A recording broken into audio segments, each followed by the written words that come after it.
All right, let's get right into it. We spend so much of our lives trying to pick the perfect words. But what if the most powerful parts of our message have nothing to do with words at all? Today, we're going to decode that hidden language you're speaking every single day. I mean, think about it. That last big conversation you had, you were probably focused on exactly what to say, how to phrase everything just right.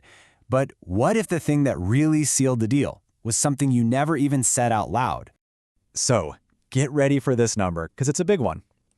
Researchers have found that in a lot of our face-to-face interactions, especially when feelings are involved, a whopping 65% of the meaning comes from our nonverbal signals, not our words. Yep, you heard that right. The lion's share of your message is being broadcast by your body language, your tone of voice, the very space you keep between you and someone else. It's a language we all speak fluently, but almost none of us have ever been taught the rules. Well, let's change that, shall we? So, welcome to the Nonverbal Playbook. Think of it like a game. Just like any language, this one has a structure, a kind of grammar. And if you want to be a better communicator, and who doesn't, understanding these core rules is step one. Okay, to really get this hidden language, we gotta know how our brains are wired to handle it. So on one hand, you have verbal communication, words. That's mostly a left brain activity. It's learned, it's cultural, and we have conscious control over it. But nonverbal communication? Oh, that's the right brain's turf. It's way more biological, more instinctual, it often just happens.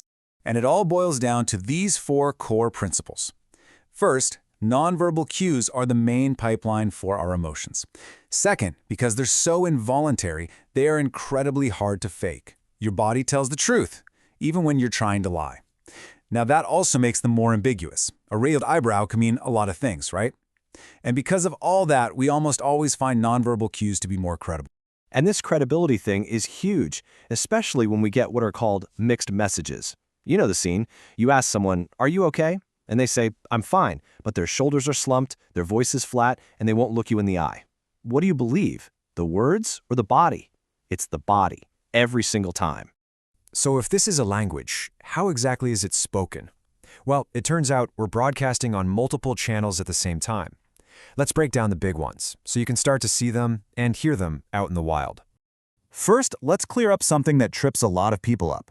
Nonverbal doesn't just mean silent. The tone, pitch, and speed of your voice, that's all nonverbal. It's called paralanguage. It's vocal, but it's not the words themselves. On the other side, something like writing is verbal, but it's non-vocal. See the difference? We're really going to be focusing on that powerful combo of paralanguage and good old-fashioned body language. Our first channel has a fancy name, kinesics, but all it really means is communication through body movement. We're talking about everything from big, sweeping gestures to the tiniest little facial expressions. It's how our bodies add punctuation to our words. And within kinesics, you have gestures called emblems. An emblem is basically a direct substitute for words. A thumbs up means good job or okay. A wave means hello or goodbye. They're like little dictionary entries, but the meanings can change big time from one culture to another. Okay, next up, proxemics. This is all about personal space. It's the invisible architecture of all our social interactions. Seriously, the distance you keep between yourself and other people sends a huge message about your relationship and your intentions, all without you saying a thing.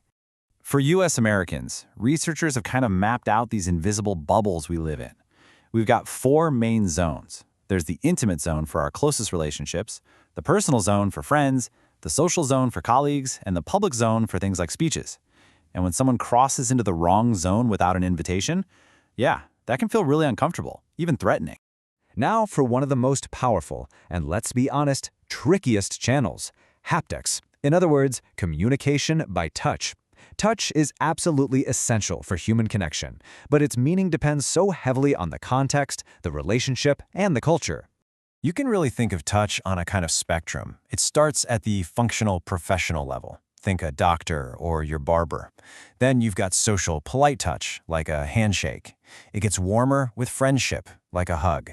And finally, you reach that love intimacy level. Each step is communicating a deeper and deeper connection. Hey, remember paralanguage from a few minutes ago? Well, the study of it is called vocalics, and this is all about how you say something. Your pitch, your volume, how fast or slow you talk, all of it can either support what you're saying or completely undermine it. This is a perfect example. Just listen. If I say, "How was your weekend?" it sounds like I care specifically about you. But if I say, "How was your weekend?" it sounds like I'm more interested in what you did. See that? Same exact words, totally different message, all because of vocal emphasis. It's powerful stuff. Okay, so we know the rules, we can decode the channels. Now what? How do we actually use this language to become better communicators? In this last section, we're going to put it all together and look at how these nonverbal signals actually shape our conversations. When you get right down to it, our nonverbal cues team up with our words in three main ways. 1, they can reinforce them, like smiling while you tell a happy story. 2, they can substitute for words completely, like putting a finger to your lips in a library. Or 3, they can contradict them. And that's where we get things like sarcasm and irony. And here is where it all comes together in this beautiful unspoken dance.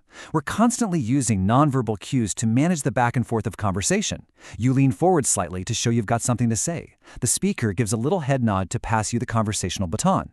And when you're done, the pitch of your voice drops to signal your turn is over. It's amazing. It's how we keep from just talking over each other all the time. And one last thing, don't forget that we're sending these messages even when we're not moving or speaking.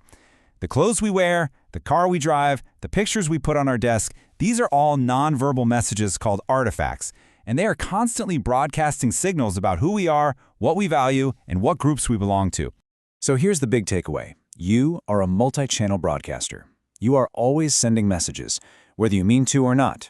Your words are just one of those channels. And the real question you have to ask yourself is this: are all your channels telling the same story?